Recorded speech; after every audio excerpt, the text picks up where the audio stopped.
છું.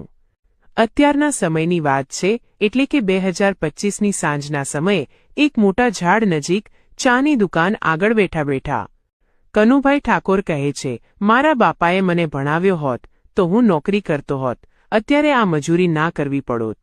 ધનજી ઠાકોરે કહ્યું, અમારા પપ્પાએ એ સમયે મને વધારે ભણાવ્યો હોત તો હું મોટી નોકરી કરતો હોત. આ બંને આવી વાતો કરતા હતા, એવામાં ગામના માસ્તર સવજીભાઈ આવ્યા. સવજીભાઈ માસ્તર બોલ્યા, અને કેમ છો વડીલો? ચા પર ચર્ચા કરો છો કે શું? કનુભાઈ અને ધનજીભાઈ બંને બોલ્યા, હા માસ્તર, આ તો અમારી બદનશીબીની વાતો કરીએ છીએ કે અમારા બાપાઓએ અમારા માટે કંઈક કર્યું હોત અને અમને ભણાવ્યા હોત તો અત્યારે અમારે આ શરીર તોડ મજૂરી ના કરવી પડતી.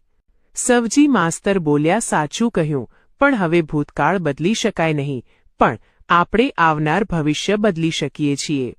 કનુભાઈ અને ધનજી બંને સાથે બોલી ઉઠ્યા. એવું કઈ રીતે?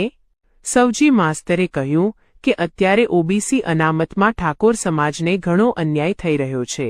આપણે અત્યારે બધા મળીને આપણો હક મકશું તો જ આપણને આપણો હક મળશે, બાકી આ અન્યાય આમ જ ચાલતો રહેશે.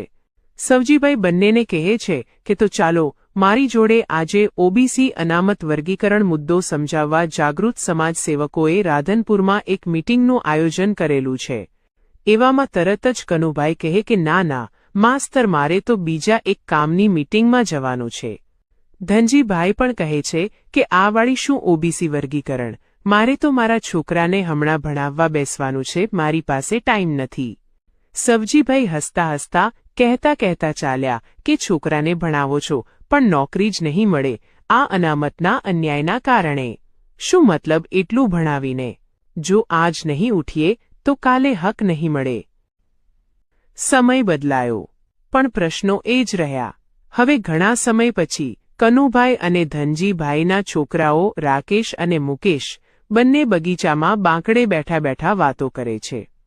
રાકેશ કહે છે કે ભાઈ, આપણા પપ્પાઓએ એમના સમયે ઓબીસી અનામત વર્ગીકરણ મુદ્દે સહાય કરી હોત તો આપણે પણ કોઈક સરકારી નોકરી મેળવી લીધી હોત, આ શરીર તોડ મજૂરી ના કરવી પડતી. આ તો એક કાલ્પનિક કહાની છે, પણ જો આપણે આજે કાંઈ નહીં કરીએ તો આ કાલ્પનિક નહીં, એક હકીકત બની જશે. જાગો, જોડાવો અને ધર્મપૂર્વક હક માટે